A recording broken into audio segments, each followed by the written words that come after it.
నీకు మాట్లాడడం రాదు కదా? దేనికి? అంటే టీవీ షోల్లో.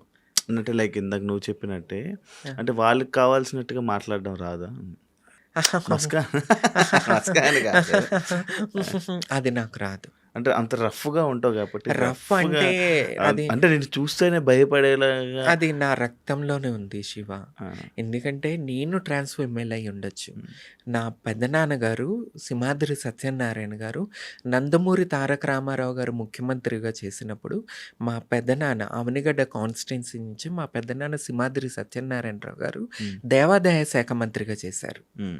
తర్వాత సింహాద్రి రమేష్ గారు వైసీపీ ఎమ్మెల్యే లాస్ట్ టైం హ్మ్. అవనిగడ్డ కాన్స్టిట్యున్సీ.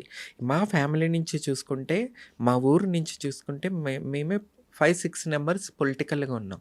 హ్మ్. సో, అలాంటి బ్లడ్ నాలో ఉన్నప్పుడు హ్మ్. నేనెంత ట్రాన్స్ ఫీమేల్ అయినా సరే బ్లడ్ అదే గదా! హ్మ్. ఆ పౌరుషం, ఆ నిజాయితీ, ఆ రక్తంలో ఉడుకు హ్మ్. అవి కంపల్సరీ ఉంటాయి. సో, ఇవి చాలా మాట్లాడుకున్నాం మంచిగుంది.